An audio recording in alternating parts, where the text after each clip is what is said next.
A Milwaukee man who, as a young person, expressed his thoughts on paper in school, went on to publish more works than he ever imagined. And now he's sharing his creativity with the world. Meghanreistad introduces us to the entrepreneur behind a one-of-a-kind bookstore. Everyone has a story.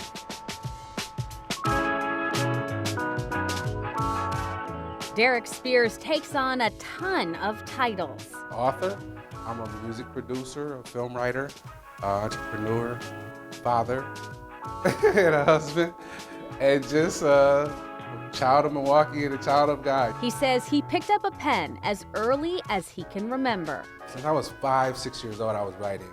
I couldn't stop. Grew up in Milwaukee, born and raised on the north side. Used to attend 35th Street School when I was a kid, and from there I got involved in a Chapter 220 program where I got to go from the north side to Mequon. Every day it was like a trip back and forth to 2 different worlds. It's like you don't fit in at both sides, so my world began inside of a notebook. It's like I got wedged. So I'm like, man, I don't really feel like I fit in anywhere. So my source of speaking to the world was through creativity. Bringing him here today.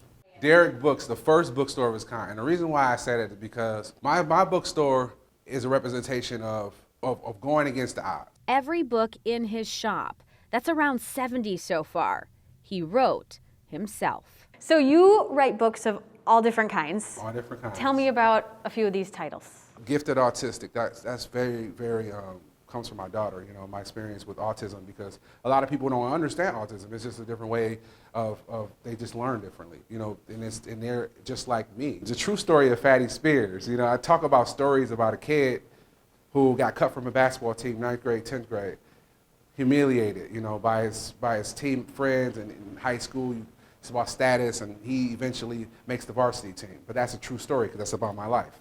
That really happened in my life. One of my best sellers is The Weirdo. Ironically, I've always felt weird in my life, so you would not imagine how many people feel ostracized and different, and they gravitate towards the weirdo because the words speak to them. The pen is a mighty and powerful thing. It's a mighty sword. And Darick says some of the struggles he wrote about as a teen still ring true today. Human beings, if we take away color, we take away all that, we all have the same type of issues, feel too fat one day, feel too short. Book from 1995. Oh my gosh, 1995. This is actually a poem from 95 that I wrote that turned into a book. Will I succeed in this life of sorrow? I wrote this as a young man at 12 years old.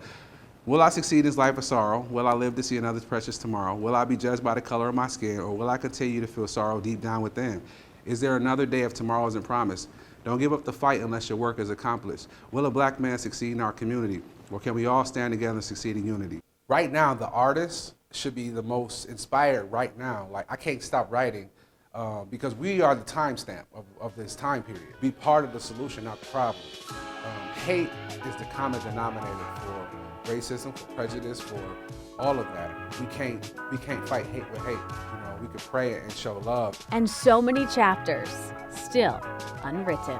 Darick Books, right here, this bookstore on this corner is going to change the world.